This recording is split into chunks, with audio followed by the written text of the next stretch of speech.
tu regardes là-haut, mon frère, le Fils de l'homme est déjà venu. Le tonnerre qui compte, c'est la trompette qui a sonné pour tous les élus. Et nous marchons tous vers l'horizon, dans le champ et pour nous attendre, et sous la conduite et les aimes, nous montons vers les cieux, la cité perdue, cité perdue, par Adam l'Éternel, nous y serons très bientôt. Oh, Dieu est fidèle et accomplit tout ce qu'il avait promis. La cité perdue, cité perdue, par Adam l'Éternel, nous y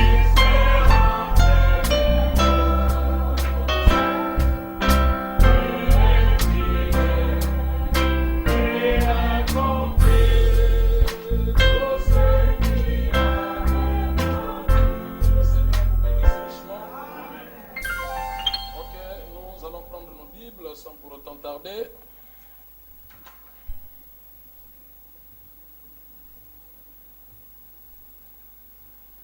Nous allons lire dans le livre de Saint Luc, chapitre 10, versets 30 à 37.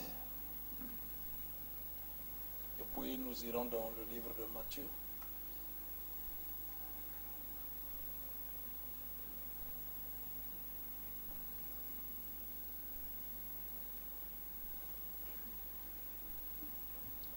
Luc, chapitre 10, à partir du verset 3. Non, à partir du verset 30, jusqu'au verset 37. Jésus reprit la parole et dit: un homme descendait de Jérusalem à Jéricho.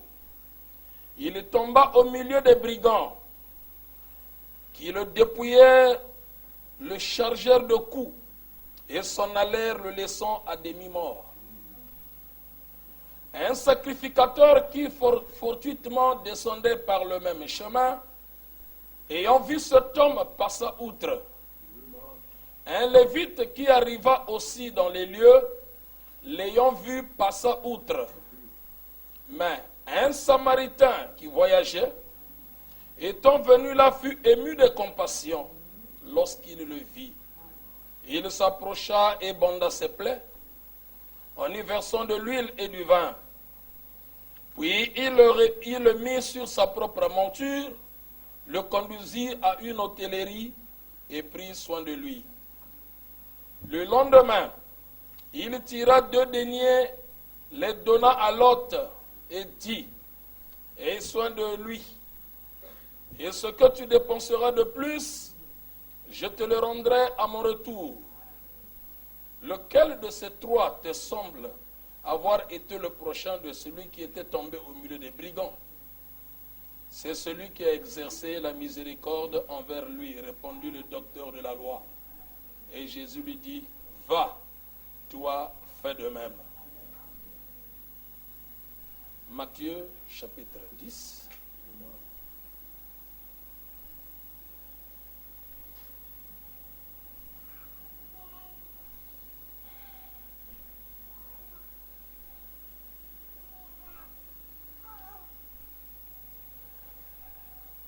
« 41 à 42.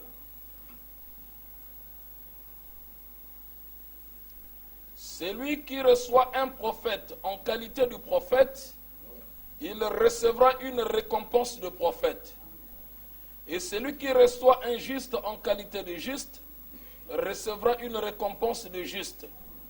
Et quiconque donnera seulement un verre d'eau froide à l'un de ses petits, parce qu'il est mon disciple, je vous le dis en vérité, il ne perdra point sa récompense. Prions le Seigneur. Éternel Dieu, notre Père, nous venons à toi, ô Dieu.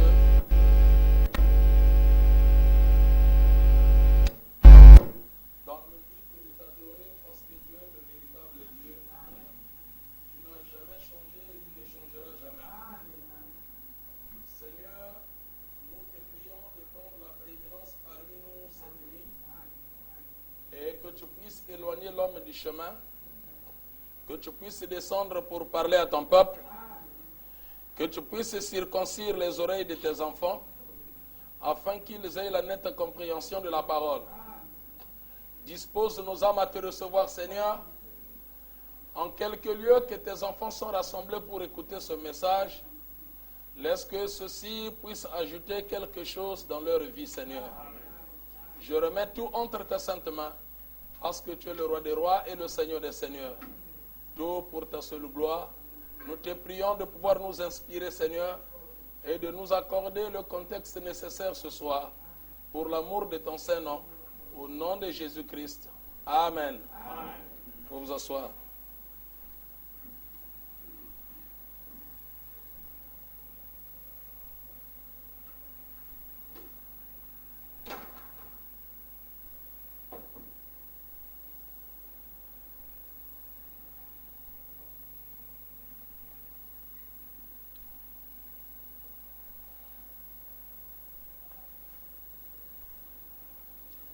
Je vais parler pendant quelques temps sur la récompense du prophète. Parce que la Bible dit, celui qui reçoit un prophète en qualité de prophète, il recevra la récompense du prophète. Et Frère Branham dit, la récompense du prophète, c'est être ami du prophète. Donc notre souci majeur, c'est être ami du prophète, parce que nous avons reçu un prophète. Amen. Et la Bible dit qu'à un ami, on ne cache rien. Vous le savez très bien. Et c'est là-dessus, nous allons essayer de parler et puis nous remettre entre les mains du Seigneur dans la prière. Que Dieu nous assiste, que Dieu assiste le pasteur là où il est et que Dieu puisse manifester sa grâce parmi nous afin de marcher pieusement dans sa parole.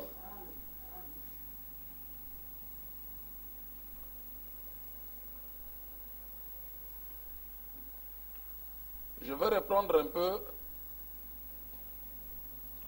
à Luc chapitre 10 ici, où on nous parle sur le docteur de la loi, à qui Jésus avait adressé cette parabole du bon samaritain. Je vais lire la pensée à partir du verset 25 où Jésus dit: un docteur de la loi se leva et dit à Jésus, pour l'éprouver: Maître, que dois-je faire pour hériter la vie éternelle? Jésus lui dit: qu'est-il écrit dans la loi? Qui lis-tu? Il répondit: tu aimeras le Seigneur ton Dieu de tout ton cœur, de toute ton âme, de toute ta force et de toute ta pensée. Et ton prochain comme toi-même. Tu as bien répondu, lui dit Jésus. Fais cela et tu vivras. Mais lui voulant se justifier, dit à Jésus: et qui est mon prochain? Donc il voulait se justifier et il dit à Jésus: qui est mon prochain? Jésus maintenant parle sur le bon samaritain. Il prend maintenant cette parabole pour parler à cet homme afin qu'il ait la compréhension de qui est réellement son prochain. C'est là où Jésus commence à parler. Il dit, Jésus prit la parole et dit: un homme descendait de Jérusalem à Jéricho. Cet homme, on dit bien qu'il descendait. Il ne montait pas, mais il descendait. De Jérusalem à Jéricho. Oh là là. Donc c'est qu'il était sur la montagne, Jérusalem était en haut, et Jéricho était en bas. Donc Donc ici, nous avons Jérusalem. Et en bas là-bas, nous avons Jéricho. Jéricho qui est la ville des brigands. Et la Bible avait dit que personne ne puisse rebâtir Jéricho. Lorsque Josué était rentré, ils avaient détruit Jéricho. On a dit que personne ne puisse reconstruire encore Jéricho. Celui qui reconstruira Jéricho, il le fera à base du sang. Son premier fils mourra et beaucoup de malheurs ont été prononcés. Et la personne qui a recommencé à bâtir Jéricho, tout ce que la Bible avait dit était arrivé dans sa vie. Donc Jéricho ici, c'est une ville de brigands. Donc nous voyons ici, Jésus dit, un homme quitta Jérusalem, il descendait à Jéricho. Donc il était là en haut à Jérusalem, il descendait à Jéricho. Ce qu'il vient à dire, c'est un frère qui était à Jérusalem, dans la parole, mais qui rétrogradait. Donc il se dirigeait vers Jéricho. Or, de Sion sortira la loi de l'Éternel, mais de Jérusalem la parole de l'Éternel. Donc, il devait rester à Jérusalem, parce que c'est à Jérusalem où il y avait le temple. Et là où il y avait le temple, c'est là où il y avait la parole. Mais lui, il quitte Jérusalem, il descend à Jéricho. Jésus dit, pendant qu'il descendait, donc nous voyons ici, pendant que le frère était en train de rétrograder, il rencontra en cours de route des brigands. Les brigands l'ont attrapé en route, ils ont commencé à le tabasser. Parce que le diable sait ce que nous sommes. Le diable nous connaît très bien. Il dit, mais celui-ci, où est-ce qu'il va? Là-bas, ce n'est pas son endroit. Un frère à Brazzaville, à Pointe-Noire, il était parti dans un bar. Il rentre dans le bar, il a payé la bière, il a mis à côté, il a commencé à prendre la bière. Ses amis païens sont rentrés, ils l'ont vu dire, oh, mais toi, qu'est-ce que tu fais ici? Que non, je suis venu prendre ma bière. Il dit, non, c'est pas possible. Toi, tu es un frère, toi, tu ne peux pas prendre la bière. Est-ce que les frères du message prennent la bière? Non, tu n'as pas le droit de prendre ça. On a commencé à tabasser ce frère-là. On l'a chassé du bar parce que ce n'est pas son lieu à lui. Donc le diable sait que non, celui-ci, il ne peut pas venir en ce lieu. Et c'est ce qui est arrivé à Billy Paul. Il est rentré dans une maison où on joue les jeux d'argent, comme les jackpots. Il rentre là-bas, un monsieur vient, il rentre, il regarde, il dit, oh, toi, ce n'est pas l'un des Branham. Qu'est-ce que tu es venu faire ici? Il dit, non, je ne suis pas l'un des Branham. Ça me fait honte. Parce qu'un des Branham ne peut pas venir dans cet endroit. Alors, si je suis venu ici, c'est pour montrer que non, ça c'est une opprobre, c'est une honte. Je ne peux pas. Et il a rebroussé chemin. Il est rentré. Donc, le diable sait ce que vous êtes. Les païens sont à notre service. Lorsque Élie était au torrent de Kérit, mais ce sont les corbeaux qui prenaient soin de lui. Donc tous ces corbeaux que vous voyez, les païens là, ils sont à notre service. Tu peux te trouver dans une situation difficile, il te manque même l'argent, tu verras un corbeau venir. Oh, mais qu'est-ce qui ne va pas? Non, ce n'est pas un problème, je peux quand même lui aider. Et vous verrez même, Dieu va susciter un corbeau pour venir à votre secours. Après, tu vas te demander, ah, c'est pas possible, un païen. Mais oui, mais ce sont des corbeaux à notre service. Nous, nous sommes les fils du roi. Donc tous ces corbeaux, ils sont là pour nous. Donc le diable sait que toi, tu es un frère. Toi, tu es une sœur. Alors tu dois savoir comment contrôler tes pas, contrôler ta langue.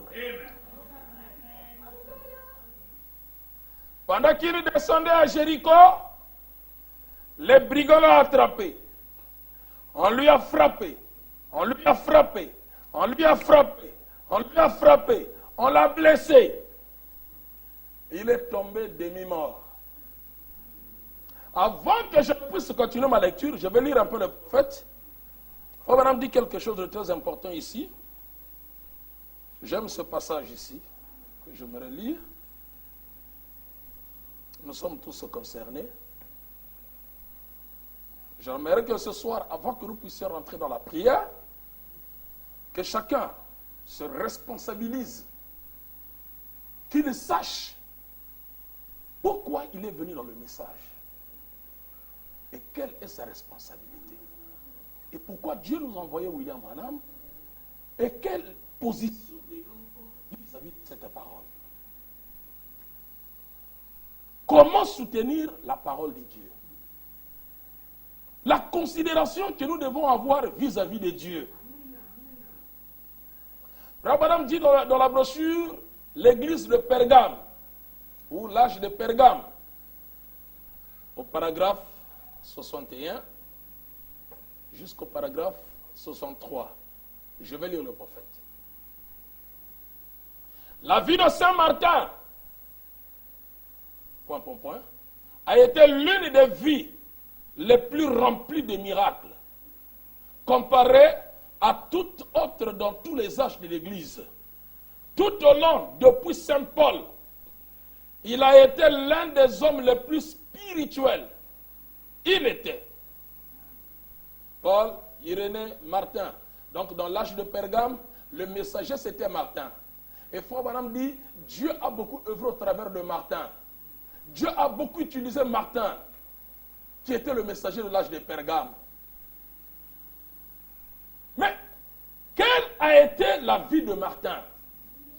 C'est ce que Frère Branham veut nous montrer ici. Que c'est une telle attitude que nous aussi, nous devrions avoir.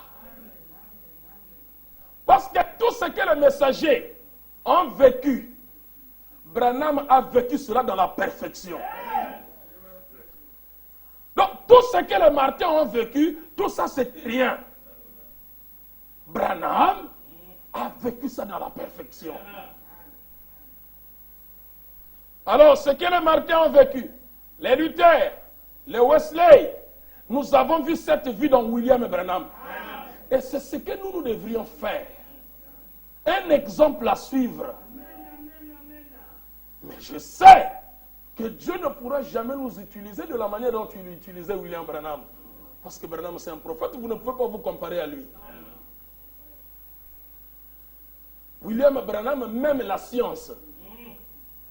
Donc, en dehors des brochures, en dehors de la Bible, la science. Après ce temps de Branham, on a examiné son être entier, on a trouvé qu'un homme n'est pas comme ça. Comment il peut avoir son subconscient et la conscience se coller ensemble? Il dit ça, c'est un homme qu'on ne comprend pas. Donc pour vous dire simplement que cet homme-là, vous n'avez pas à vous comparer avec lui. Un prophète est constitué de manière à supporter le surnaturel. Cette présence de Dieu. Voilà pourquoi William Branham a voilé la colonne de feu depuis sa naissance. Or, qu'est-ce que la colonne de feu? C'est la plénitude de la divinité. Donc, quand Branham est né, la colonne de feu est venue, s'est incarnée, tabernaclée dans ce temple de Branham. Donc, quand il grandissait, la colonne de feu grandissait en lui. C'est le mystère de la robe grandissante. Parce que Frère Branham dit, Jésus, dans tout son ministère, n'avait qu'une seule robe. Il ne changeait pas les habits. La même robe qu'on avait payée quand il était enfant, quand il grandissait, la robe grandissait. Quand il grandissait, la robe grandissait. Donc Branham aussi, quand il grandissait, la colonne de feu était là.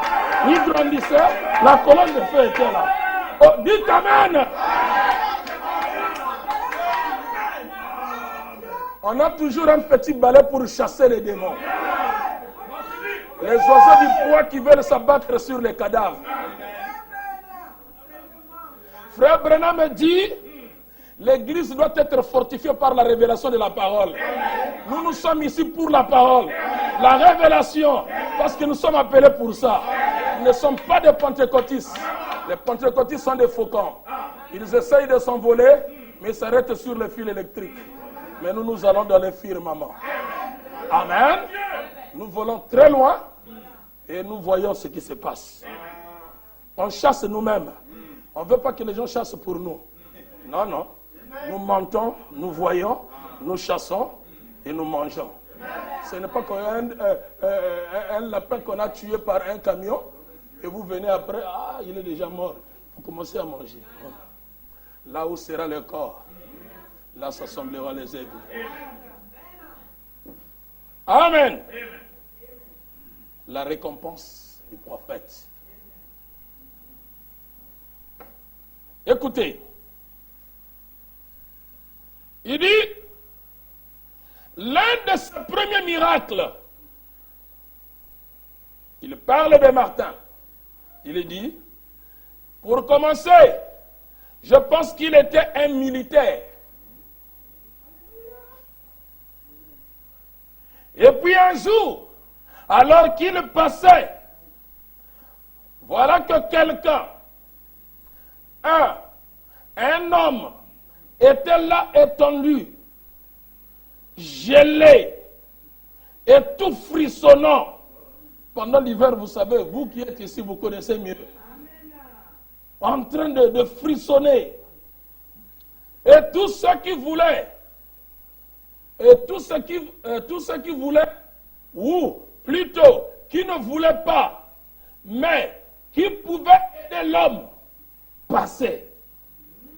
Tout le monde qui voyait cet homme qui grelottait de froid, qui n'avait rien à manger, aucun habit pour se couvrir de froid, tous ceux qui le voyaient, ils passaient outre.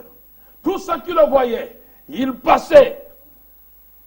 Frère Branham dit, il passait simplement à côté de lui, tout comme le sacrificateur et les lévites de la parabole du bon samaritain. Lorsque cet homme a rétrogradé et qu'on lui a changé de coup, on l'a laissé à demi-mort. Il n'était pas mort, mais il était à demi-mort. Un sacrificateur passait par le même chemin. Arrivé là, il dit, oh, cet homme-là est mort. Certainement que moi je suis un Naziréen. Il est écrit dans la loi qu'un Naziréen ne doit pas voir un cadavre. Alors il est passé outre. Mais on ne t'a pas dit qu'il est mort. Cherche à savoir s'il est mort ou pas. Même si tu es un Naziréen. Frère Branham me dit, un Naziréen, lorsqu'il découvre le cadavre, ce n'est pas un problème. Frère Branham dit, tu sors du Naziréen, tu vas te laver, tu coupes ta chevelure. Mais toi, tu n'as pas vérifié s'il est mort ou pas. Il passa outre. Il le laissa. Un lévite qui passa aussi par le même chemin. Arrivé sur le lieu, il vit aussi l'homme. Pensez à ça, bien-aimés frères. Tous ceux qui passaient outre, ce n'étaient pas des brebis, ce sont des prédicateurs. Les sacrificateurs et les lévites. Voilà pourquoi frère Branham me dit, les prédicateurs, ce sont des embrouilleurs. Il dit, c'est eux qui embrouillent le peuple de Dieu. Ce ne sont pas les brebis qui embrouillent, mais c'est les prédicateurs qui embrouillent les gens. Tu n'es pas appelé à faire ce travail, mais tu t'accapares de ça. Mais quand on te dit maintenant, fais le travail convenablement, ça devient comme ça. Au lieu de prêcher, tu combats seulement les autres. Oh, c'est les fausses doctrines. Mais toi qui as la bonne doctrine, mais prêche ça. Prêche ta bonne doctrine qu'on puisse voir. Le bruit, ce n'est pas le message. Le message, frère Branham me dit, un ministre devait avoir la colonne vertébrale. Et la colonne vertébrale, c'est la doctrine. Un ministre qui n'a pas la doctrine n'a pas de ministère. Et tout ministère qui ruinerait la parole de Dieu mérite d'être ruiné. C'est pas possible. Le Lévite arrive et commence à regarder la figure. Oh, celui-ci il est de Sion tabernacle, il n'est pas de notre tabernacle. Comme ce n'est pas la brebis de son église, donc il ne peut pas prendre soin de lui.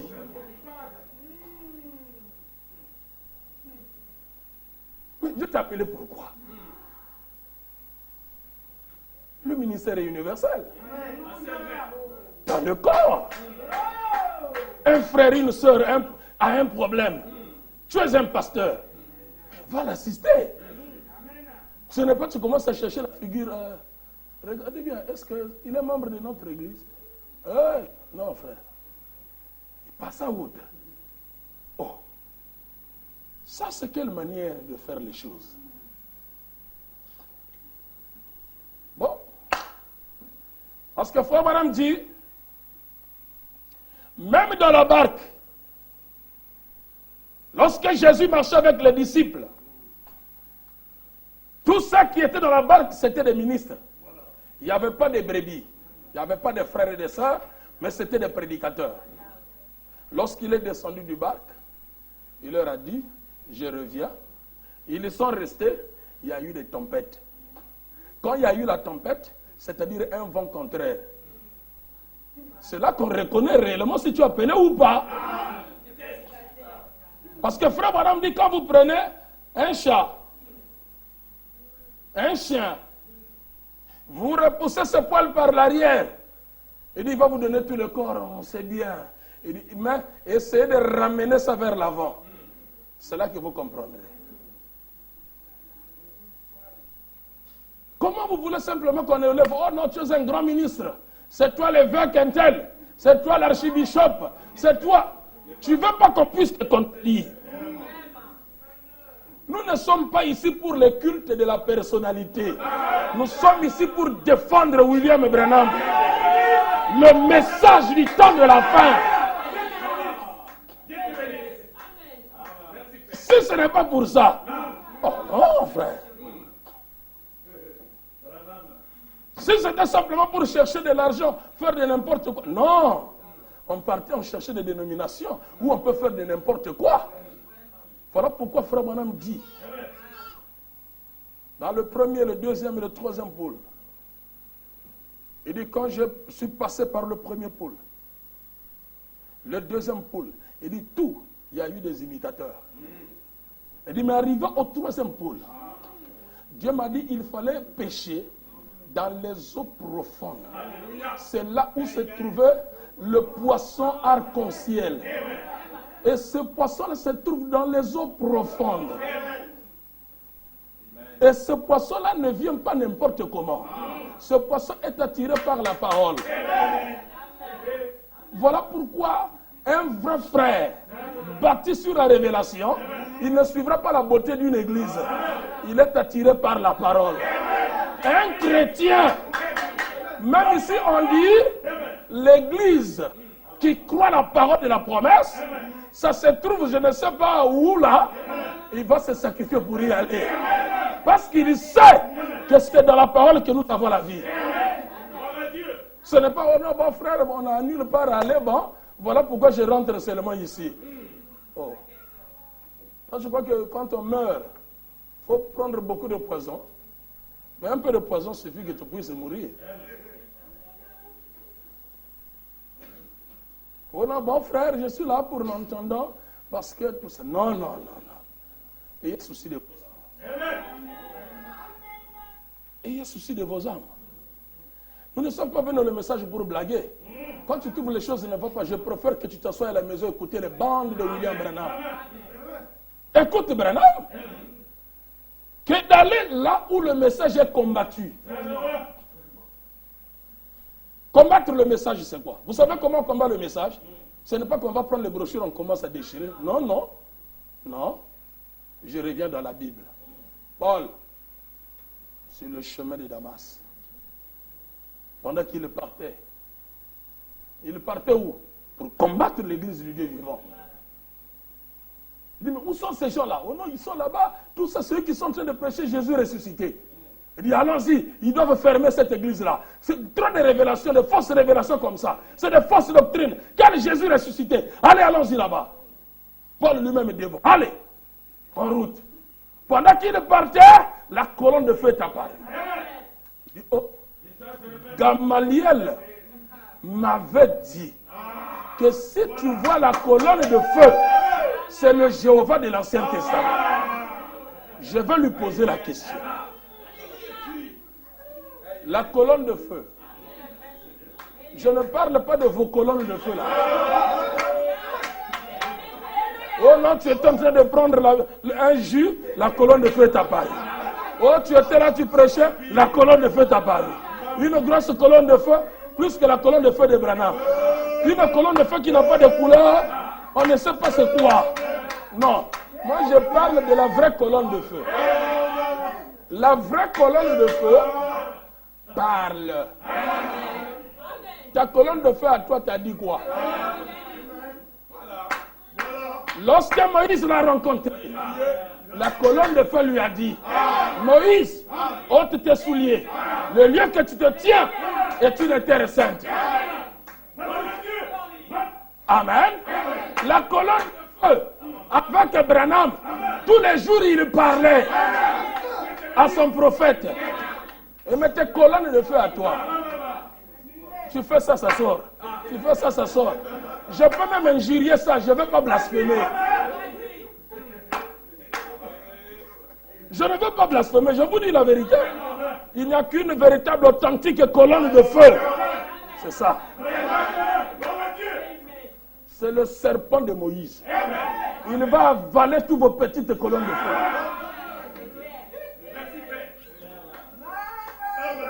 Il ne faut pas impressionner les gens. Oh non frère, j'étais en train de prier, la colonne de feu est rentrée dans ma maison. Oh, ça c'est quoi ça frère? Le message, votre vie, est-elle digne de l'évangile? Un monteur comme toi, la colonne de feu vient pour faire quoi? Un impudique comme toi, la colonne de feu vient pour faire quoi? Mais quand la colonne de feu est descendue à Branham, elle dit, ne fume pas, ne bois pas, ne souille pas ton corps. Mais vos colonnes de feu à vous, quand ça vient, mets-la-moi en ngok. Va prendre un peu de l'autoko là-bas. Va prendre la femme de l'autre. Va prendre ceci. C'est quoi ça? Voilà pourquoi je ne crois pas à vos colonnes de feu. Je crois une seule colonne de feu.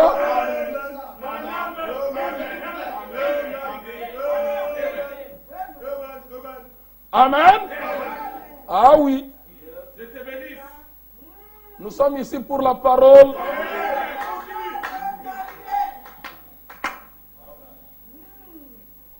On n'est pas là pour les amitiés.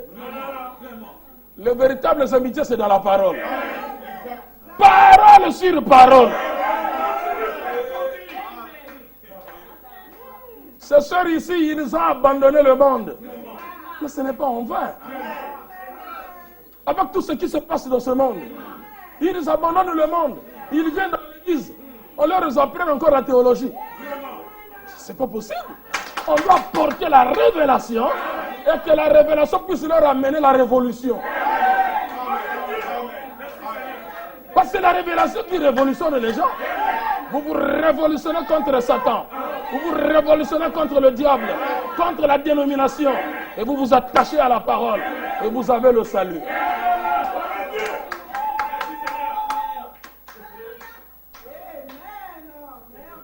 On était chez les pentecôtistes, c'est les mêmes histoires. Je viens aussi dans le message, c'est les mêmes histoires. C'est quoi?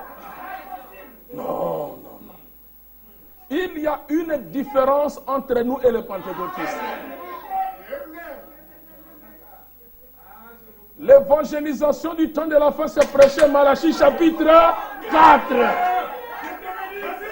Si tu ne prêches pas Malachie 4, repars chez le Boulamananga, chez le Miss Kroko, et chez le Mayele Sili, et le Sima Otoko, et chez le Bima là-bas.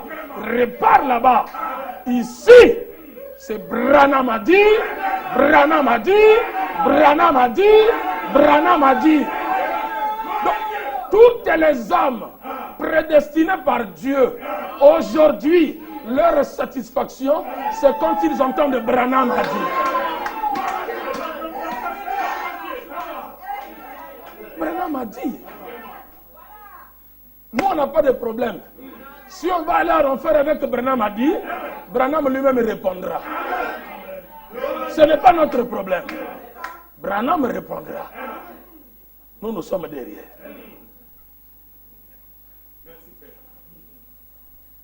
Voilà pourquoi je disais, Jésus dans la barque, tous, c'était des ministres, des prédicateurs. Il descend. Il dit, attendez, je viens. Il y a eu un vent contraire. Parce que Frère Branham dit, le caractère n'est pas un don. Mais ça se taille par les épreuves, les difficultés. Quand cela vient, ça vous donne un caractère. Le message n'est pas le lit fleuri de l'Éden. Non, non, non, non, non. Dieu doit vous passer par des épreuves, les difficultés. Vous voyez, c'est comme si les frères ne vous aiment pas. C'est comme si le pasteur ne vous aime plus. C'est comme si... Non! C'est Dieu qui est en train de te fortifier. Parce que quand les aiglons naissent, l'aigle doit les faire sortir du nid. Aussi longtemps que vous serez dans le nid, vous serez mou. Dès qu'il voit que vous commencez, les plumes commencent à sortir. Et il vient, il se tient sur la branche. Pa, pa, pa, pa, pa, pa, pa. Les plumes là commencent à s'envoler. Et les fourrures qu'il avait mis à l'intérieur du nid, ça s'envole. Et vous restez maintenant dans les épines. Tu vas là-bas. Donc ça, le message, ça commence à piquer. Ah, même ça aussi. Aïe, aïe. Ah, vous dépassez. Même la télévision. Aïe, aïe. Aïe. Ah, vraiment, ça c'est trop. Ça c'est trop. Mais moi je porte au moins les pantaculottes. Hey, non, il n'y a pas de pantaculottes dans le message. Ou c'est un pantalon, ou c'est une culotte. Mais tu amènes l'hybridation pantaculotte. C'est quoi ça? Portez les pantalons, pas les culottes. Amen. Et quand vous trouvez que ça ne va pas, alors la mère aigle vient, il étend ses ailes. Allez, montez dessus. Les enfants montent, montent, montent. Il dit alors nous allons faire un envol. On va monter dans les firmaments. Il les amène. Quand il les amène, il dit bon, maintenant, vous étiez là-bas dans le nid, comme des petits dénominationnels, mais maintenant vous devez avoir l'expérience personnelle. Chacun doit expérimenter ce Dieu-là. Moi je veux que mon Dieu soit aussi votre Dieu. Vous devez l'expérimenter. Il vous amène, et là, il vous laisse. Quand il vous laisse, lui, il est au-dessus. Il est en train de surveiller, en train de veiller. Amen. Dès qu'il voit que tu es trop faible, il descend, il ramène. Il surveille, il ramène, il vous rassemble encore. Il dit, j'ai vu que vous commencez quand même... Bon, allez, encore, allez, montez. C'est comme cela que Dieu marche avec ses enfants. Il sait que nous avons des faiblesses, nous avons des manquements, mais il ne nous laisse pas comme ça. Allez, montez, montez, montez, montez. Amen. Et chacun a maintenant de l'expérience. Il est lâché, allez, commencez à chasser vous-même. Allez, commencez à chasser. Et chacun commence à trouver sa proie. Ah, pasteur, j'ai lu quelque chose ici. Qu'est-ce que tu as lu là? Oh non, mais j'ai lu ici. Frère Branham me dit, là la mère règle, c'est qu'il y a l'enfant. Il commence déjà à comprendre la chose. Mais ce n'est pas vous arriver quelque part. Les brochures sont tellement propres que, donc c'est devenu comme des mémorials, des choses. Donc c'est pour embellir le salon. Ça, c'est les exposés de cet âge de l'Église. Les révélations de cette sceaux. Donc, ils alignent bien les brochures qu'on ne lit même pas.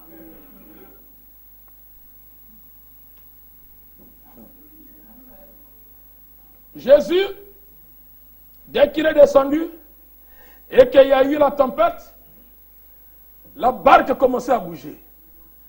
Pendant que la barque commençait à bouger, Jésus était parti. Il dit, ah, Pierre, mais ici c'est grave là, qu'est-ce qui ne va pas? Il dit, j'étais l'autre là, j'étais l'encre. On a pris l'encre, on jette. Hey, nous allons mourir, nous allons mourir. Maître, maître, maître, nous allons mourir, maître. Tous se criaient. Ils avaient besoin de maître pour les secourir. Quelques temps plus tard, ils ont vu le maître qui commençait à venir sur les eaux. Il venait sur les eaux. Je répète bien, tous ceux qui étaient dans la barque, il n'y avait pas de brebis. C'était des ministres. Quand ils ont vu le maître venir sur les eaux, démon, démon, démon, oh, démon. Votre sauveur, vous l'appelez démon. Jésus a été traité de fantôme. Oh, fantôme, fantôme, diable, démon. Il dit, oh. Mais pourquoi ça? Moi, je viens pour vous secourir, vous m'appelez démon. Voilà pourquoi quand les gens ont vu la nuée, les gens ne comprennent pas. Oh, ça c'est encore quoi ça, frère? C'est ça que vous dites la seconde venue. Il dit, oh, mes frères, l'unique espoir pour l'épouse, c'est la seconde venue du Seigneur. Et comment est-ce que vous l'attendez? Il vient, vous le traitez de fantôme. Ce ne sont pas les brebis, ce sont les ministres qui le traitent de fantôme. Pourquoi? Parce qu'au préalable, ils n'ont rien compris. Il vient, il s'incarne dans l'homme appelé Branham. Mais les gens regardent, fantôme, diable. Il dit, oh non, je ne suis pas un fantôme. C'était le maître. Aïe. Vous l'avez traité de fantôme. Ce n'était pas des brebis. C'était des ministres qui ont traité Jésus de fantôme. Donc c'est toujours les prédicateurs. C'est nous qui vous induisons en erreur. C'est nous qui apportons la mort parmi le peuple. Pourquoi? Parfois nous n'arrivons pas. Nous ne savons que faire et on commence à faire ce qu'on appelle le bricolage. Or, dans le message, on n'a pas besoin du bricolage. On a besoin de la perfection. Voilà pourquoi Frère Branham me dit, si vous ne connaissez pas quelque chose, ne prêchez pas. Il dit, étudiez la chose jusqu'à ce que vous allez la maîtriser, alors vous pouvez apporter aux enfants de Dieu. Maintenant, tu es là, tu ne prêches pas, tu écoutes, les oreilles sont là. Qu'est-ce qu'ils ont prêché là-bas? Oh non, ils ont prêché que Jésus est venu. Ah! Il commence à chercher les citations. Jésus n'est pas venu. Jésus n'est pas venu. Il monte en chair. Aujourd'hui, vous allez voir ça. Donc, il prêche par rapport à ce qu'il a écouté des autres. Mais quant à lui-même, c'est une citerne crevassée. Il n'a rien à prêcher. Donc, il prêche parce qu'il a écouté là-bas, on a dit ça. Et il prêche le contraire de ce qu'on a dit. Mais toi-même, tu dis quoi? Citerne crevassée. Voilà pourquoi vous trouvez l'église, des églises sans doctrine. Sans doctrine, ils sont là. On ne sait même pas comment les sœurs se comportent, les frères, tout ça. Mais qu'est-ce que vous croyez? Est-ce que vous connaissez que Dieu nous a envoyé un prophète? Et celui qui a reçu le prophète, il doit recevoir la récompense du prophète. Frère Madame dit, tous passaient aux côtés de Martin, aux côtés de cet homme. Mais,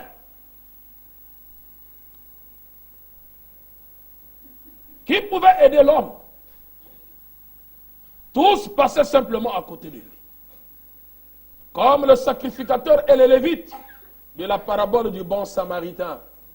Mais quand Saint Martin passa, prenant son devoir de croyant, chrétien, lui qui n'avait qu'un seul manteau, il n'avait qu'un seul manteau, et il avait une cape sur ses épaules. Il la coupa en deux avec son épée et donna la moitié au mendiant et lui garda l'autre moitié. Il a pris son manteau, il l'a divisé au milieu. Il a donné une partie au mendiant pour se couvrir, bon, l'autre moitié que lui-même aussi quand même puisse se couvrir. Il a donné au mendiant, il garda l'autre moitié. Et c'est ce soir-là que commença sa carrière. Car Jésus-Christ, lui a paru en vision, enveloppé de ce même vêtement qu'il avait coupé en deux. Ce qui accomplissait l'écriture qui dit: toutes les fois que vous avez fait cela à l'un de ceux-ci, c'est à moi que vous l'aviez fait.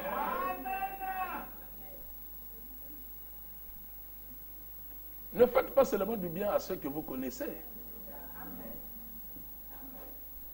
Martin a aidé un mendiant.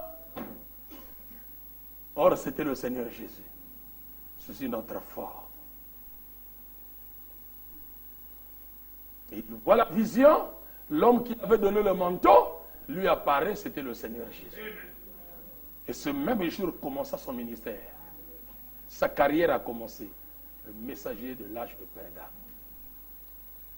Et toute sa vie, il a fait de grandes choses pour amener les gens à Christ.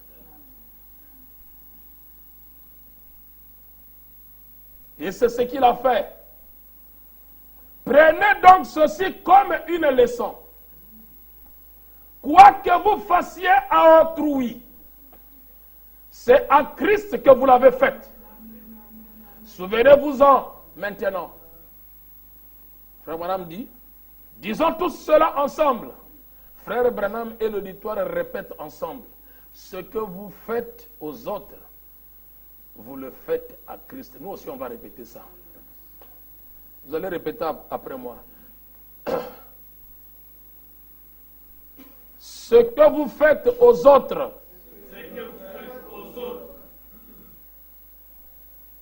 c'est à moi que vous l'aviez fait. Toute l'Église a répété: ce que vous faites aux autres, c'est à moi que vous l'aviez fait. Mais aujourd'hui, on ne sait même plus comment exercer l'hospitalité.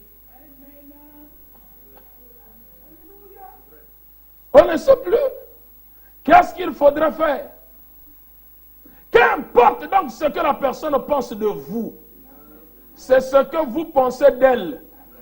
Vous voyez, c'est ça qui apporte la bénédiction.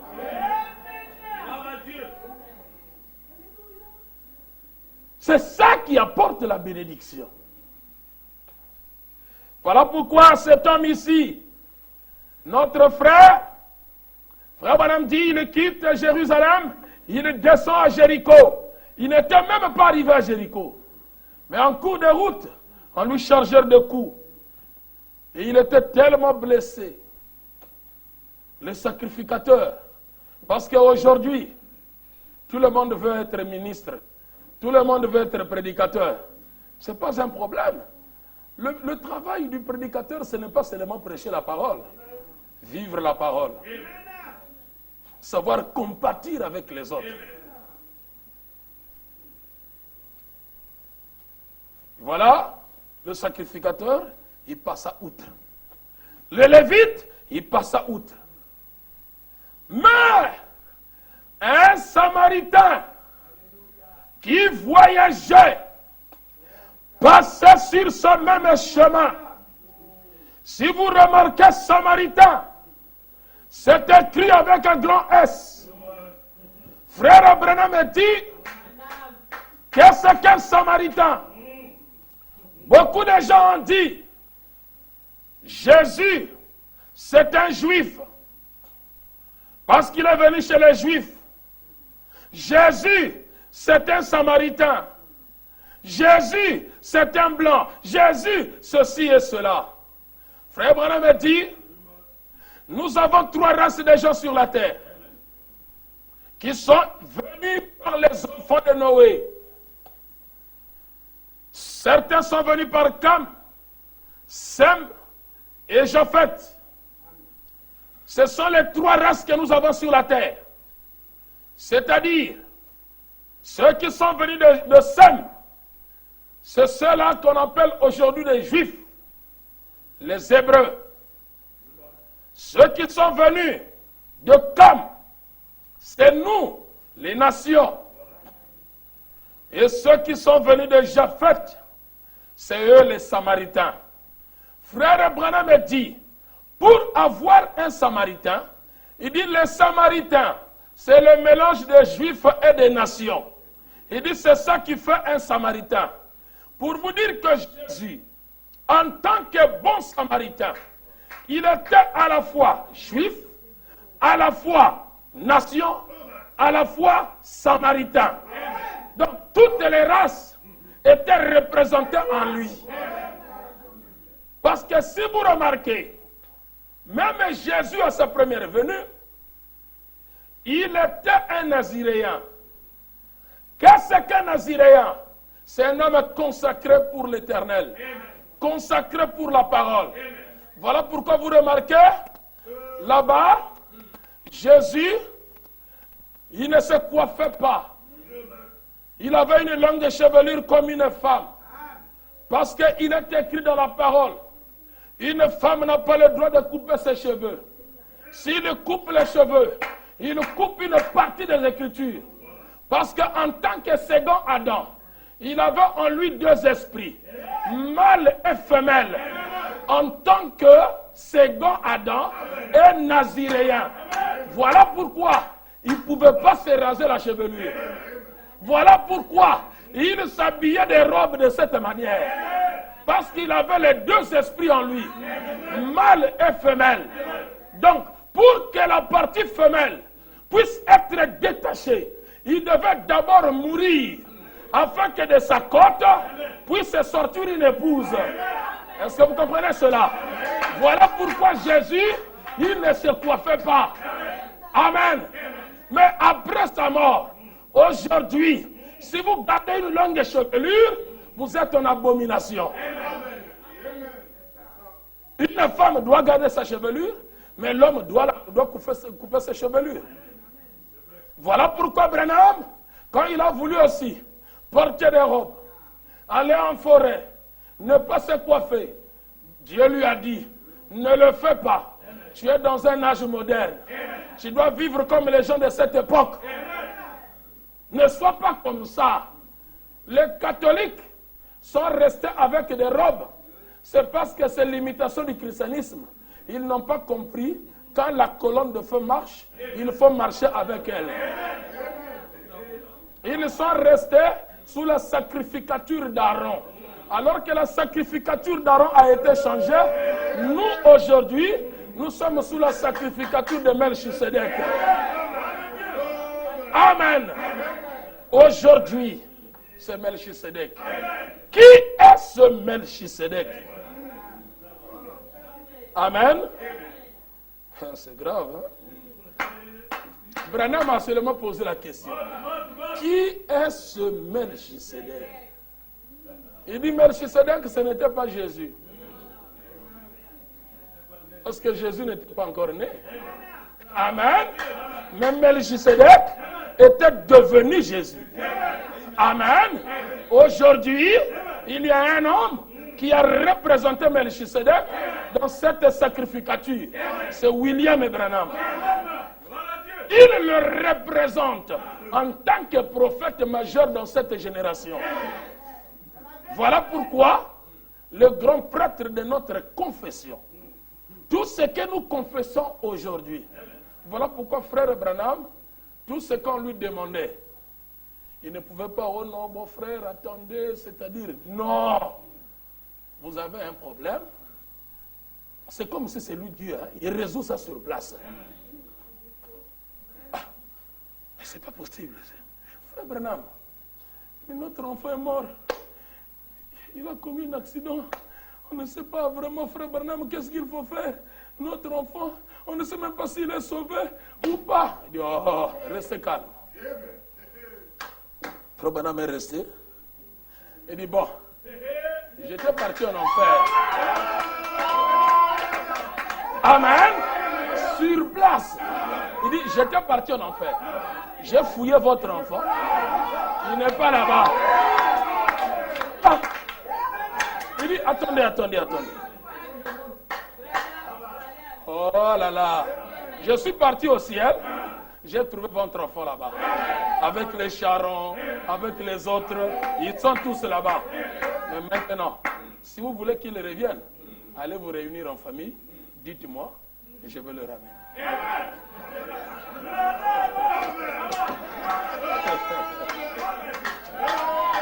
Amen.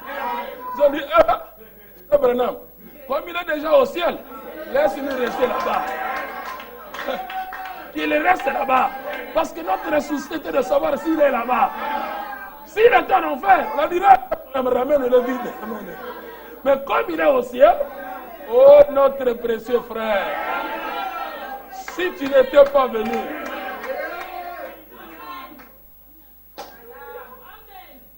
Amen.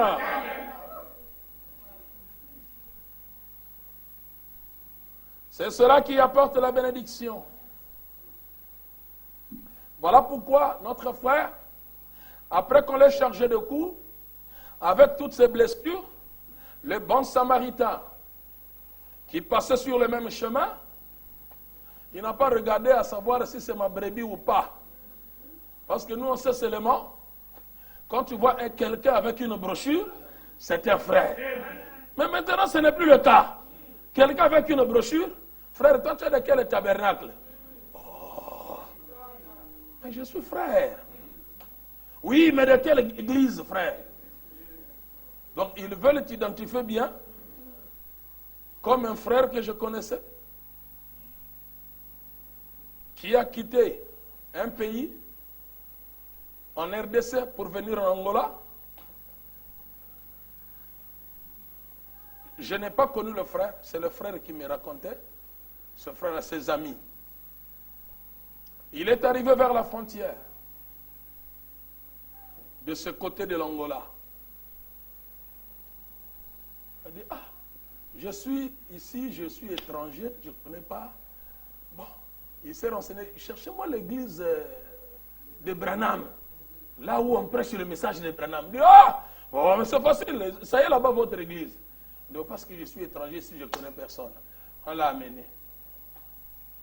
Alors, l'église, c'est ici, vraiment. Arrivé là-bas, il a vu le frère, que Dieu vous bénisse, que Dieu vous bénisse. Ah, merci frère. Tu viens d'où? Non, je viens de la RDC, je suis venu en Angola. Je veux continuer pour moi à Luanda, mais je vais rester ici, dormir aujourd'hui. Je vais voir si demain, il y a possibilité ou après-demain pour que je puisse continuer. Ah bon, allons voir le pasteur.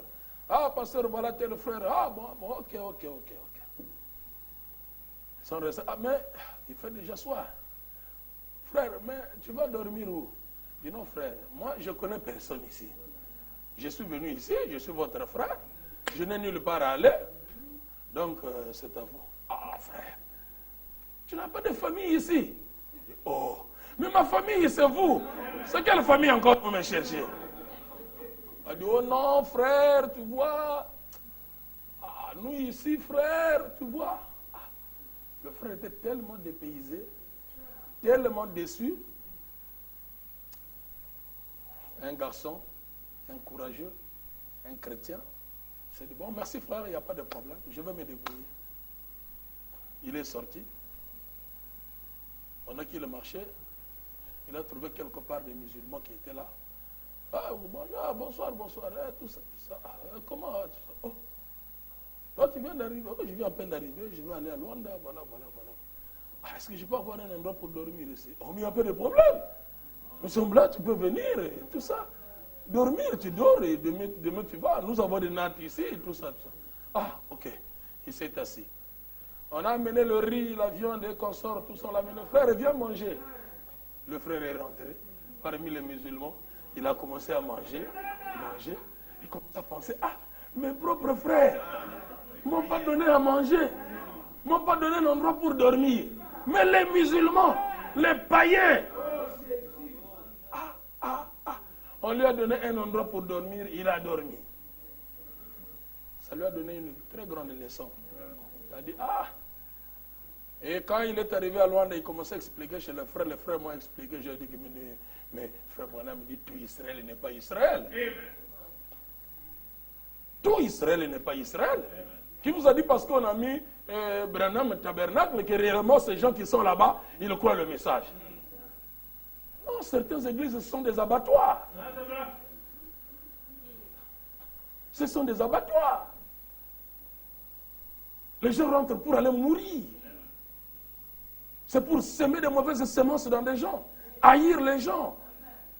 Alors que Christ, l'amour, c'est ce message. Ce que nous devons placer dans les cœurs des gens. Mais comment on peut arriver à ce niveau? Oh, que Dieu ait pitié de nous. C'est pas possible. Et voilà comment ces sacrificateurs, ils ont tous passé. D'ailleurs, nous ne le connaissons même pas. D'ailleurs, même si vous ne le connaissez pas, essayez un peu de l'approcher, causer avec la personne, et peut-être qu'il vous dira quelque chose aussi de bien. Mais vous le minimisez. Tout ça, bon, il est mort, et tout ça. Non, il n'est pas mort, il est à demi-mort. Et alors, frère Branham me dit, je n'ai jamais vu un tel médecin. Dès qu'il s'est approché, il a vu qu'il avait des blessures. Il est écrit dans le livre de Jérémie. Ces blessures, ce sont des blessures du péché. Qu'est-ce que ce Samaritain a fait? La première des choses, il a bandé les plaies. Il a bandé. Nous, on sait que quand vous arrivez à l'hôpital, vous avez une plaie, on nettoie d'abord la plaie. On met les produits. Après les produits, on bande la plaie. Mais ce médecin, ce Samaritain, au lieu de faire ça, lui, il prend d'abord la bande, il bande la plaie. Ah, et le malade, il regarde, mais ça, c'est quel genre de médecine, ça? Le grand médecin a sa manière de guérir. Ah, il met d'abord la bande. Pourquoi? Ces blessures, c'était des blessures de péché. Parce que le frère était déjà blessure de péché. Or, Dieu ne peut pas traiter avec le péché. Non. La première des choses, pour que Dieu traite avec vous, il doit d'abord couvrir le péché. Parce que si longtemps qu'il voit le péché, Dieu ne peut pas s'approcher. Voilà pourquoi quand il s'est approché, il a commencé d'abord à bander. Il a bandé. Après avoir bandé, là, il ne voit plus le péché. Là, tu es bien, tu es déjà justifié. Amen. Après avoir justifié, il dit maintenant, il vient. Bon, deuxièmement, il vient maintenant verser le vin. Amen. Qui donne la stimulation de la révélation. Le vin. Wow. Après le vin, il verse de l'huile. Le Saint-Esprit. Amen. Donc, de la justification jusqu'au baptême du Saint-Esprit. Donc, il a tout arrangé, il a tout fait. Il a dit, bon, maintenant tu n'as plus de problème. Je peux t'amener à l'hôtellerie. Et c'est là qu'il l'a pris, il l'a mené à l'hôtellerie. Il a donné à un lot. L'hôtellerie représente l'église. Et l'hôte, c'est le pasteur. Parce que les brebis, les âmes, beaucoup de gens pensent que là, ce sont vos âmes à vous. Non, ce sont les âmes de Dieu. On est venu ici parce que Dieu nous a connus dès avant la fondation du monde. Voilà pourquoi il nous a appelés dans ce message. Et nous sommes venus. Donc tu dois savoir que ton âme coûte très cher. Frère Branham dit une âme vaut plus de 10 000 mondes. Alors comment on peut blaguer avec une âme comme ça? Alors l'âme, quand lui-même le bon samaritain a pris cette âme, il le remet entre les mains de l'autre. Il lui dit, prends soin de lui. Prends soin de lui. Je l'ai amené ici à l'église pour que toi tu prennes soin de lui. Et je te donne 2 deniers. La parole et l'esprit. Je te donne tout pour prendre soin de cette âme. Moi je m'en vais. Quand je reviendrai, si tu as fait plus de dépenses, je vais te rembourser. Je vais te récompenser pour le travail que tu as fait pour cette âme-là. Voilà pourquoi un ministre ne doit pas s'attendre que le bébé puisse lui faire quelque chose. Non, un ministre doit s'attendre à Dieu. Et Dieu agit au travers de ses enfants. Mais tu ne peux pas, par exemple, prendre la nourriture, tu donnes à un frère, tu attends aussi, bon, comme je l'ai donné, lui aussi doit me donner. Non. Dieu peut te donner par un autre canal. Toi, accomplis seulement l'acte. Le reste, Dieu lui-même prendra soin. Ah, le frère là n'a pas payé la dîme. Hein? Le pasteur en fait maintenant un problème. Non, je n'irai pas chez lui, frère. Ça, c'est blaguer avec les gens. Moi, je transpire ici, je prêche la parole, et puis ça dit, mais il ne paye pas. Non, non, non, non, non. Toi, prêche seulement la parole. Cette parole fera quelque chose. Ce n'est pas la brebis qui va te payer. Dieu, celui que tu sais, te récompensera. Il va te récompenser. Il faut s'attendre au Seigneur. Et c'est ça qui fait que on commence à choyer plus les brebis qui ont des possibilités et ceux qui n'ont pas de possibilités. On ne connaît même pas leur maison. Et le frère question, il vit où? C'est toi le pasteur qui nous demande où est-ce qu'il vit. C'est toi qui devais connaître où est-ce qu'il vit. Parce que Dieu l'a confié entre tes mains. C'est ton travail. Est-ce que la brebis là, elle a déjà eu ses papiers? Elle va avoir des papiers, comment si toi tu n'as pas prié pour lui? Tu devais prendre ça comme ta responsabilité. Prier pour ça. Parce que le ministère, c'est une création. Vous n'êtes rien. Le pasteur Mouya se tient ici, il prêche, il rentre là-bas, il s'agenouille. Au moyen de son ministère, Dieu crée. Vous avez le travail, vous avez les documents, vous avez tout ce dont vous avez besoin. Maintenant, vous, à votre place, c'est maintenant vous êtes reconnaissant vis-à-vis de Dieu. Mais comment reconnaître Dieu? Dieu agit toujours dans l'homme. Il y a son serviteur qui est là. Amen. Dis, oh merci Seigneur de m'avoir donné un bon pasteur. Un bon pasteur, c'est celui qui prie pour toi. Un bon pasteur, c'est celui qui te donne une bonne nourriture. Pour ta croissance, pour ton bien-être, pour ton mieux avec lui. Voilà pourquoi il faut beaucoup prier pour le pasteur. Frère Branham me dit, vous devez même jeûner pour lui. Parce que toutes les flèches du diable sont tournées vers lui.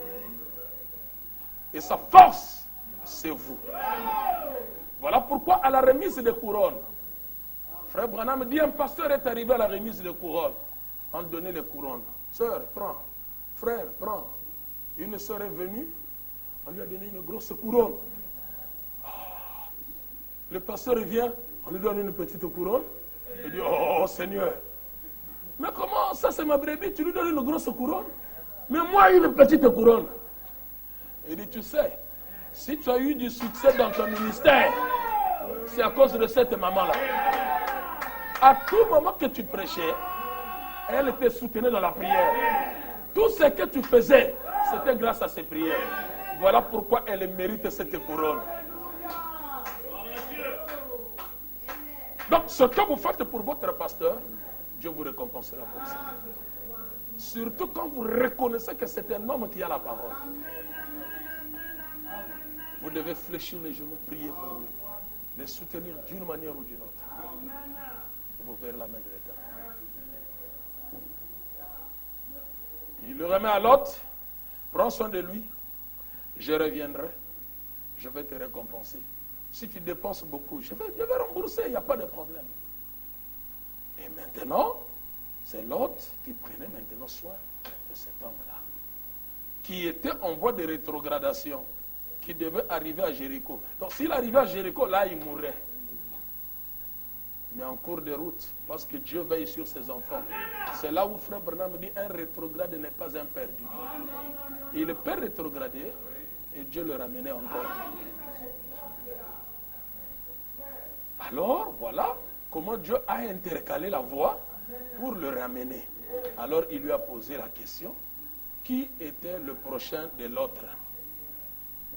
Il a dit, c'est lui qui a exercé la miséricorde vis-à-vis de lui.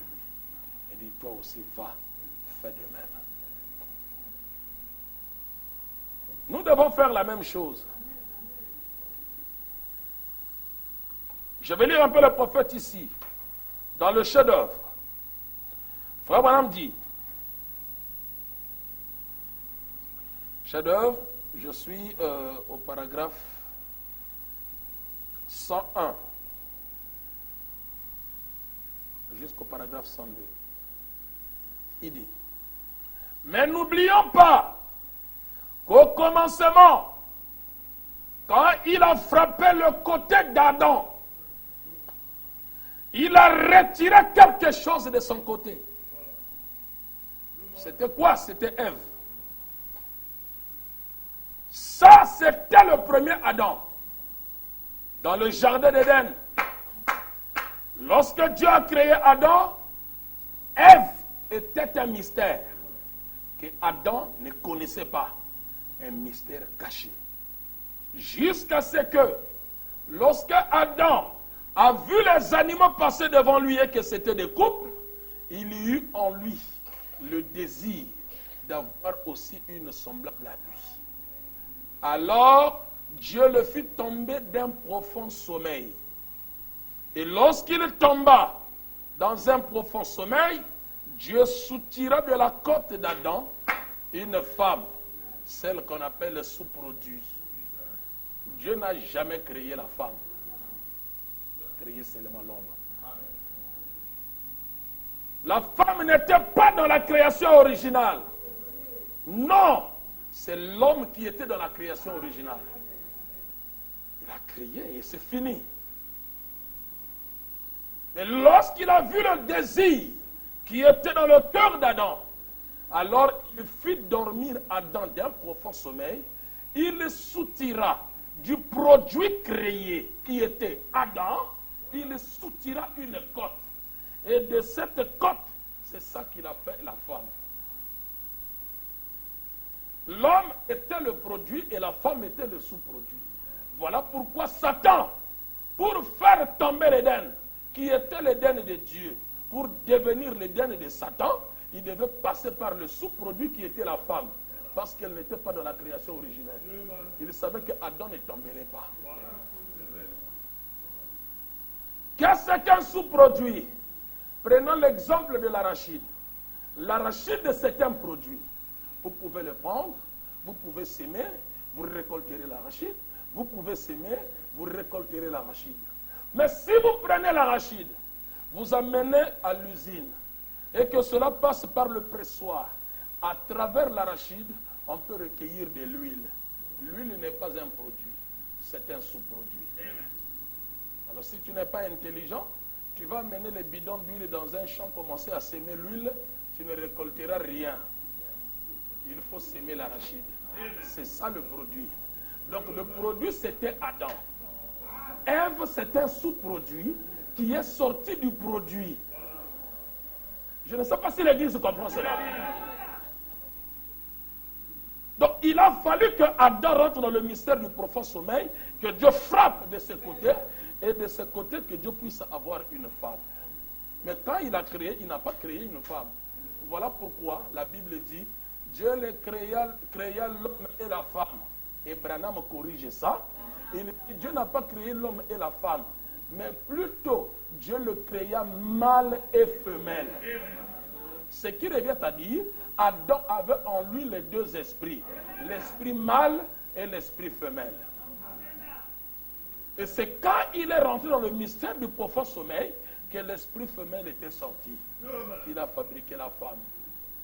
Donc la femme, c'était un sous-produit. Voilà pourquoi quand le serpent est venu, il est passé par la femme.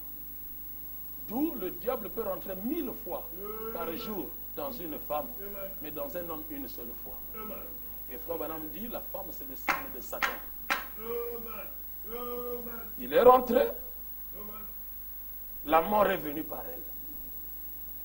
Voilà pourquoi, pour qu'il y ait la vie aussi, elle devait venir aussi par la femme. Car il avait dit que la semence de la femme écrasera la tête du serpent. Or, nous savons qu'une femme n'a pas de semence. Je ne sais pas si on aura le temps de pouvoir développer. Une femme n'a pas de semence. C'est l'homme qui a la semence. C'est l'homme qui dépose la semence dans la femme et la femme donne des enfants. Voilà pourquoi les enfants n'appartiennent pas à la femme, les enfants appartiennent à l'homme. C'est ça notre doctrine. La doctrine de Jésus, la doctrine de Branham, notre doctrine. L'enfant porte le sang de son père. C'est ça, le vrai test du sang. Le test du sang détermine à qui appartient le fils. Voilà pourquoi ce n'est que la mère qui connaît le vrai père de son enfant. Et par ADN, on peut comprendre qui est réellement le vrai père. Voilà pourquoi, lorsque Adam était rentré dans ce mystère, Ève est sortie. Frère Branham dit c'est ce qui était passé dans le jardin d'Éden. Il dit maintenant il revient. Je continue ma lecture. Je reprends. Mais n'oublions pas qu'au commencement, quand il a frappé le côté d'Adam, il a retiré quelque chose de son côté. Or, Christ a été frappé. C'est dans un but. Pour qu'il puisse retirer de lui quelqu'un.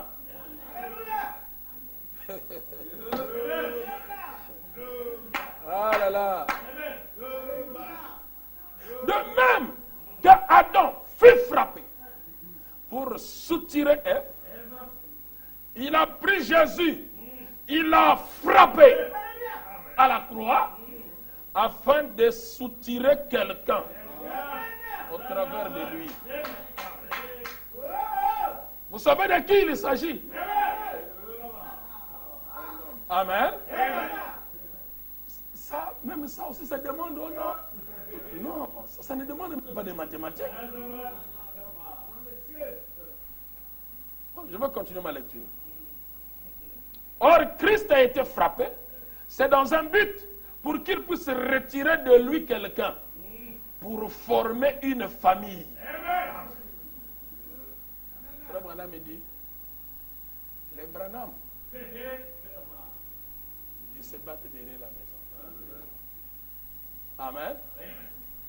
Quand ils voient l'ennemi venir, ils laissent de se battre. Et quand l'ennemi part, il reste là. Non, frère, ce n'est pas ça, ça. Et le Branham là qui le parlait, c'est qui? C'est toi et moi. William Branham est venu pour former une famille. Donc Dieu a été frappé, Jésus-Christ, à la croix pour que Branham sorte au travers de lui afin de former une famille. Cette famille-là, c'est ça qu'on appelle l'épouse. Donc si nous sommes appelés l'épouse, c'est au travers de William Branham. Voilà pourquoi David ne disait jamais mes épouses, bien qu'ils étaient nombreux, mais il disait mon épouse. Et toutes ces nombreuses femmes, ils étaient représentées par une seule. Et il appelait mon épouse. Voilà pourquoi Christ nous appelle aussi mon épouse. Mais il ne dit pas mes épouses. Non, non. Il dit former une famille, l'épouse, qu'il puisse prendre de lui une épouse. Alors, quand son chef-d'œuvre a été amené à la perfection, c'est à ce moment-là qu'il lui a fallu le frapper pour retirer de lui non pas un autre morceau, non pas une autre création, mais une partie de la même création. Frère Branham a compris que les gens n'ont pas bien saisi. Donc c'est comme c'est ce que je sens aussi, mais Branham me dit, mon frère, ne le prenez pas mal. Donc moi aussi je répète comme Branham. Je lis seulement Branham. Je sais que les gens peut-être me suivent de loin. Ils diront, mais qu'est-ce que le pasteur Anissa veut dire? Mon frère, ne le prenez pas mal. Mais pensez-y un instant. Donc si vous êtes spirituel, vous comprendrez qu'en réalité, si Jésus était mort, c'est pour sauver Branham. Est-ce que toi, Jésus te connaît? Branham nous a représentés. Nous avons le salut au travers de lui. Donc, pour qu'il y ait Branham, il a fallu que Jésus puisse mourir. Parce que c'est lui, Abel, qui est mort avec son sacrifice sur l'autel. Et la mort d'Abel a produit cette. La résurrection. Et Branham vous a produit. Donc si nous sommes ici, c'est à cause de Branham. Voilà pourquoi nous disons notre précieux frère. Mais pourquoi nous ne disons pas, mais Jésus, c'est Jésus qui nous... Non. Quand Jésus est mort, de son côté est sortie l'épouse. Et cette épouse est représentée par Branham. Et Branham maintenant a formé une grande famille. Cette famille, c'est toi et moi. Qu'on appelle l'épouse. Nous avions vu Dieu, nous avions compris Dieu, c'est au travers de lui. Donc si frère Branham n'était pas venu, non, on parlerait de Jésus comme les kimbanguistes, comme les presbytériens, comme les catholiques. Donc on parlerait d'un Dieu imaginaire. Mais William Branham est venu, il nous a montré le chemin. Il nous a montré qui est Jésus-Christ. Il nous a montré quelle est l'importance de l'épouse. Et pourquoi nous sommes là. Et comment nous avons reçu la vie. Mon frère, ne le prenez pas mal. Mais pensez-y un instant. Si c'est de lui, la création originelle, qu'il a retiré un morceau pour former son épouse, il n'a jamais procédé à une autre création. Il a pris une partie de la création originelle. Dans ce cas, s'il était la parole, qu'est-ce que l'épouse doit être? Elle doit être aussi la parole. Donc, nous croyons que Branham aussi, il est la parole. Parce que l'époux, le même matériau qui constitue l'époux, c'est le même matériau qui constitue l'épouse. Voilà pourquoi la pierre de fête n'est pas différente de ceci. Non, ça ce sont des pierres. Et cette pierre vient sur ces pierres ici. Quand la pierre de fête descend, c'est sur William Branham, le dernier messager. Donc si l'épouse, c'est d'autres matières, la tête, autre matière, mais la maison va s'écrouler. De même que l'époux est la parole, l'épouse aussi est la parole.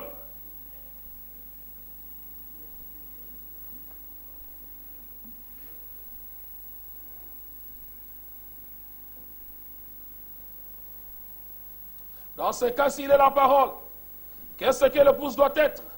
Elle doit être la parole originelle. le Dieu vivant dans la parole.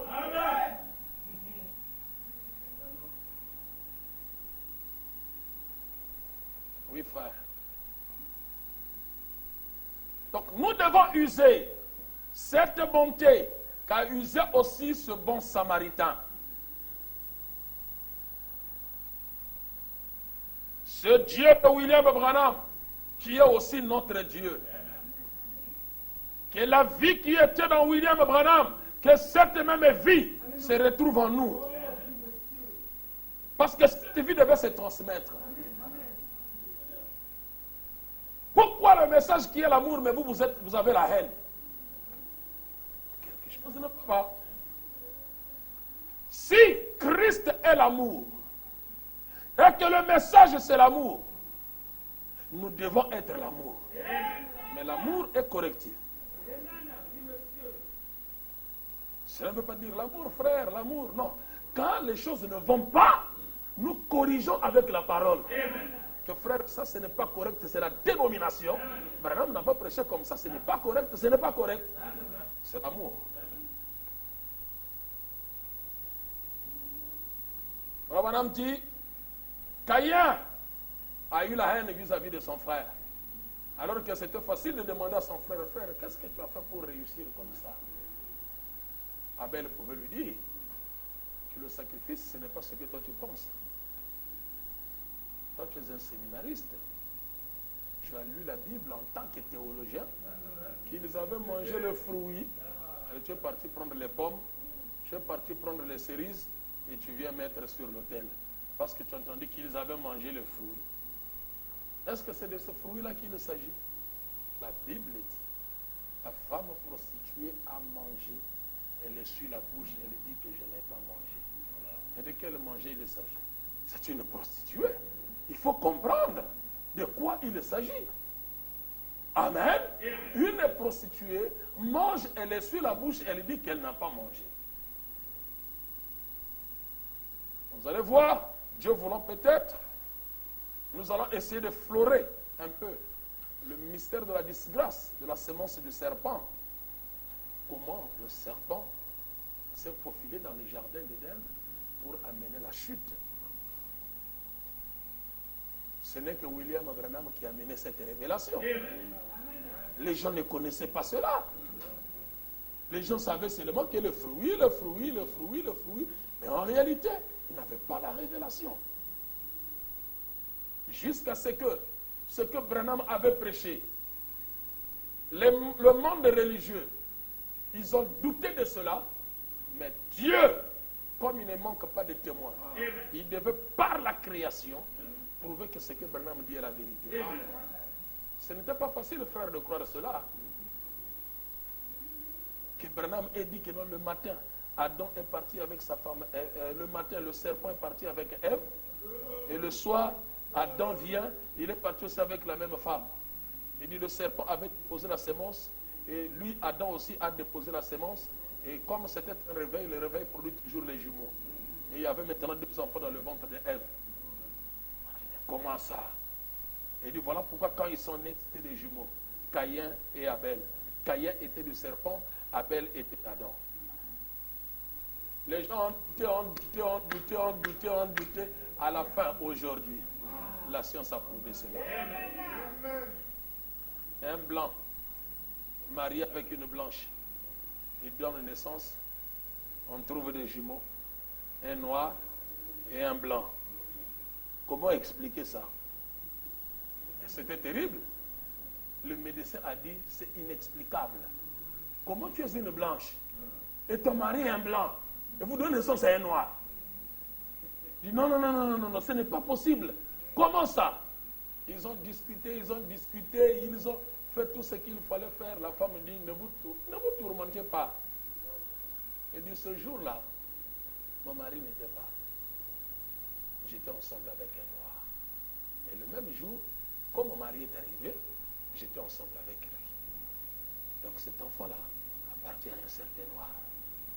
Et la science a vérifié, ils ont confirmé. Ils disent c'est la vérité. Tout cela pourquoi? Pour confirmer ce que Branham a dit. C'est ça la sémence du serpent. C'est comme cela que la grossesse était rentrée. Donc, la science, Dieu devait amener la science à croire que Branham c'était un vrai prophète. Que tout ce que Branham dit, c'est ainsi dit le Seigneur. Et la science, mais c'est pas possible. Et aujourd'hui, on le demande. La science croit ça. La science a compris ça. Tout ça pourquoi? Dieu a dit à Frère Branham, c'est un âge scientifique. Et les scientifiques comprendront. Voilà pourquoi William Branham, il n'y a aucun philosophe, aucun scientifique n'était comparable à William Branham, alors qu'il n'a pas étudié. Qui va faire face à Branham? Oh, moi je suis docteur en mathématiques. Ah, c'est rien. Tu viens, Branham, il te démontre les choses. Tu vas te demander, il a étudié où? C'est la sagesse de Dieu infiniment variée.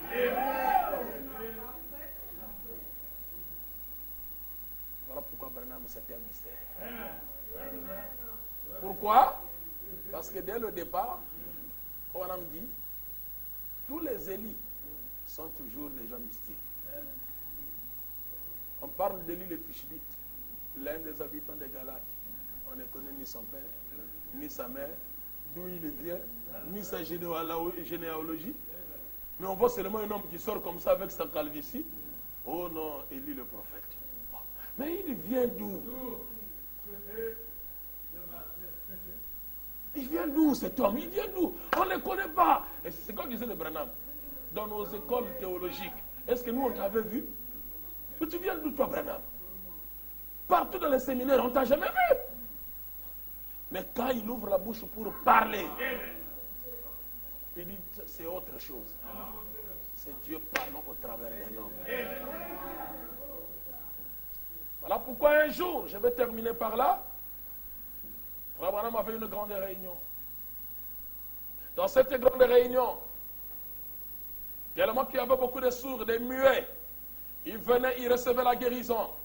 Et les gens passaient à la télévision, à la radio, et ils rendaient témoignage de ce que Dieu est en train de faire dans leur vie au travers de William Branham. Un monsieur est venu avec sa fille qui était aveugle. Il l'a amené, allons-y. Je crois que cet homme de Branham priera pour toi. Tu seras guéri. Ton aveuglement va terminer. Il dit, papa, allons-y, je dois rencontrer cet homme de Branham. Il a amené sa fille. Arrivé à la réunion de Frère Branham, Frère Branham a prêché, il a prêché, il a prêché, il a terminé. Il commença à appeler les gens dans la ligne de prière. Il y avait tellement du monde. Pendant que le papa prenait sa fille pour se faufiler dans la ligne, finalement, la main de l'enfant et de papa, ils se sont détachés. La fille étant aveugle, il ne voyait plus son père. Papa, papa, mon père, où est mon père? Mais où est mon père? Papa! Oh, ça fait pitié, frère. Une fille aveugle, avec son père, perdu dans la foule. Mais où est mon père? Mais où est mon père? Où est mon père? Frère, Dieu écoute nos prières.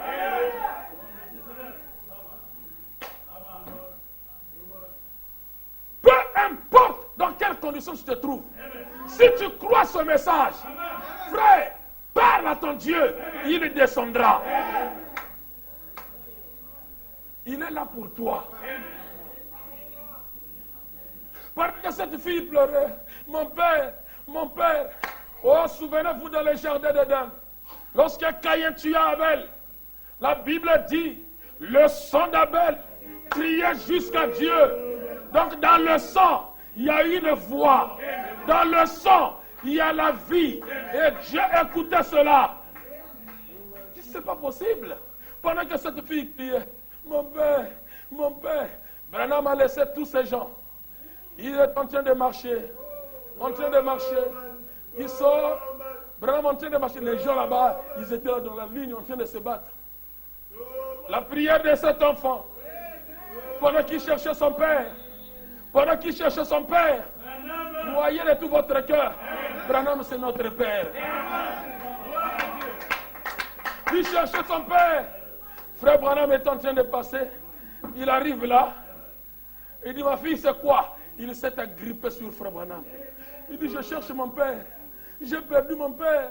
Je ne peux pas mon père. Amenez-moi chez mon père. Je viens de Memphis. Mettez-moi même dans le bus que je repars chez moi. Il dit, c'est quoi ma fille? Tu as quel problème? Il dit, je suis aveugle. Tu es venu ici faire quoi? Il dit, j'ai écouté à la radio. On parle d'un certain Branham. Il prie pour les malades. Les malades sont guéris. Il fait beaucoup de miracles. Dieu est avec lui. J'ai quitté chez moi. Je suis venu dans le but de le rencontrer. Je suis aveugle. Mais je crois de tout mon cœur que si Branham prie pour moi, je vois. Mais j'ai perdu mon père. J'ai perdu mon père. Amène-moi s'il te plaît, monsieur, vers mon père. Il dit, ma fille, reste calme. Reste calme. Tu as besoin de la guérison. Est-ce que tu crois que si ce Branham l'a pris pour toi, tu seras guéri? Il dit, je le crois de tout mon cœur que je serai guéri, je veux voir. Il dit, ok. Ton père est perdu, il est perdu dans la foule. Il dit, bon, écoute, attends, tiens-moi dans la main. Il ne voulait même plus lâcher Frère Branham. Il l'a tenu là. Il dit, non, ne me tiens pas comme ça, tiens-moi dans la main. Amen. Parce qu'il avait donné à Moïse 2 signes. Voilà pourquoi quand je tiens la main des malades, il y a des vibrations dans la main. Et à partir de ces vibrations, je peux détecter quelle maladie il s'agit, donner le nom de la maladie et déclarer ainsi dit le Seigneur. Il dit, tiens-moi dans la main. Il dit, non, je vais me perdre. Je peux me perdre. Il dit, non, tu sais la personne qui est devant toi. Il dit, c'est moi, William Branham. Il dit, ah bon? C'est vous, Frère Branham? Il dit, c'est bien moi. Je veux prier pour vous. Tenez-moi dans la main. Il dit, mon père, il dit, tiens-moi dans la main. Il l'a tenu dans la main. Il dit, reste calme. Je vais prier pour vous. Dieu va vous faire grâce. Amen. Frère Branham a tenu la fille. Frère Branham a prié. Oh Seigneur. Je vois toute la foule qui est venue. Cette fille a perdu même son père dans le but de me rencontrer. Maintenant, ne laisse pas repartir telle qu'elle est venue.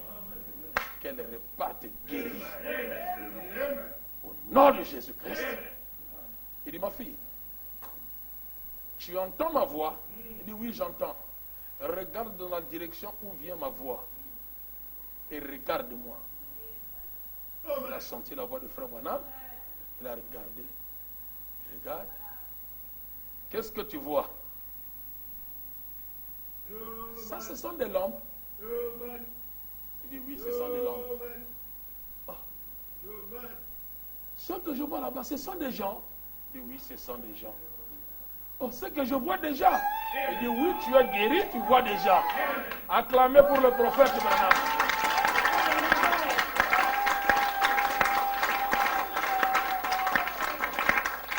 Amen. Il dit, oh, je vois. Je vois finalement. Il dit, tu vois. Tel que tu étais venu. Même si ton père s'est perdu. Maintenant tu as la vue. Tu peux repartir à la maison. Personne ne t'accompagnera. Mais tu marcheras toi-même. Amen. Et nous aussi, aujourd'hui, nous étions des aveugles. Nous avons été conduits par nos parents. Mais nos parents n'ont pas su conduire nos pas. Mais nous avions rencontré un véritable Père. Notre Père de la foi. William Branham. Et lorsque nous l'avons croisé, oh, tous nos problèmes. Je sais que quand je rencontre Branham, quand je crois ce message, Dieu a dit, amène les gens à te croire. Si tu restes sincère, même le concert, si on dit le concert, toi là où tu es, si tu as le diabète, si tu as le sida, peu importe la maladie, sache que même toutes ces maladies-là ne résisteront pas. Crois cela de tout ton cœur et tu verras la gloire de Dieu. Amen. Branham a prié, cette fille a vu. Aujourd'hui, nous aussi, avec la grâce que nous avons reçue, nous prenons Dieu au mot. Seigneur, descends maintenant. Aie pitié de moi. Je sais que je suis malade. Il y a beaucoup de maladies naturelles, spirituelles. Nous avions des problèmes, mais c'est toi la solution. Que le Dieu de Branham soit notre Dieu, le Dieu de Sion Tabernacle, qu'il descende sur la scène pour qu'il soit la solution à nos problèmes. Que le Seigneur vous bénisse. Amen.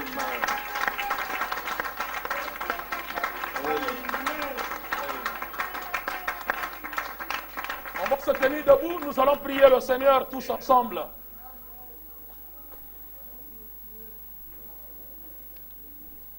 Peu importe mon frère, ma soeur, peu importe le problème que tu as, si cette fille avait perdu son père, toi aussi certainement tu as perdu ton père, mais tu as rencontré un véritable père. Ce soir, notre précieux frère, le prophète William Branham, le message de l'heure, nous avons la solution dans le message. Branham dit, je vous ai donné tous les conseils de Dieu. Nous avons tout entre nos mains. Jésus entre nos mains. Demandez tout ce dont vous avez besoin. Cela vous serait accordé. Il est le Dieu qui ne change pas. S'il a fait pour cette petite fille, cette nuit, il peut le faire aussi pour toi. Crois ça de tout ton cœur. Ce qu'il a fait hier, il le fait aujourd'hui. Et il continuera à le faire. Parce que c'est un Dieu infaillible.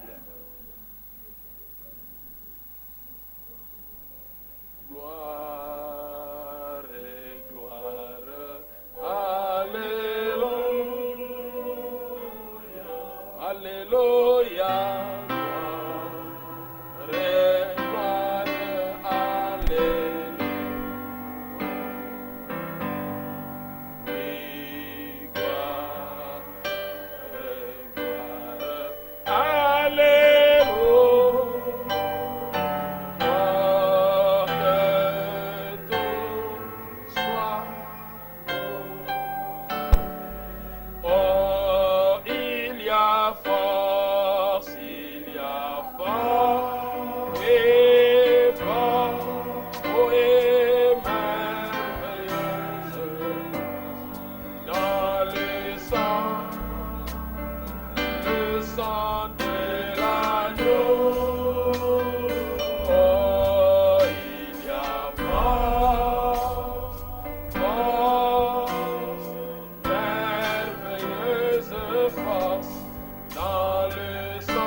Nous venons d'entendre la parole de Dieu. Si cette jeune fille a trouvé grâce, cette même grâce est en train de planer au-dessus de nous cette nuit. Tu peux recevoir cette même grâce. Crois seulement. Peu importe les difficultés que tu endures, peu importe la gravité de ta maladie, peu importe la durée de ta maladie, peu importe la durée de ton état, de tes problèmes, ce soir, le Dieu de Malachie 4, le roi des rois et le Seigneur des seigneurs, il est plus que capable de résoudre tes problèmes. Il te demande de croire seulement. Il est plus que capable de le faire. Crois seulement, mon frère. Avec la révérence que nous avions dans sa présence, que notre prière puisse monter à lui comme un parfum d'une bonne odeur. Prions le Seigneur tous ensemble maintenant.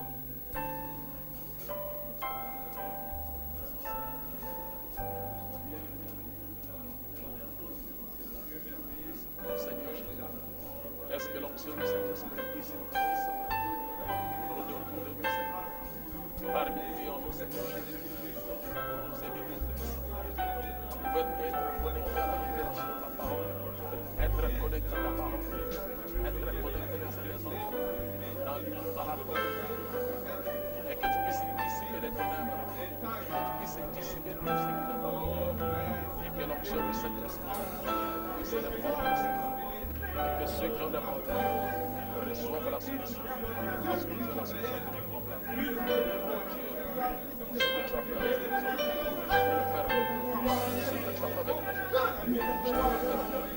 Ce que tu as fait avec nous, tu peux le faire avec nous.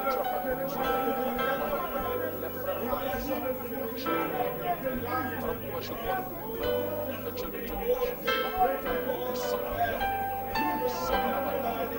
Je sens la gloire. C'est le Dieu qui est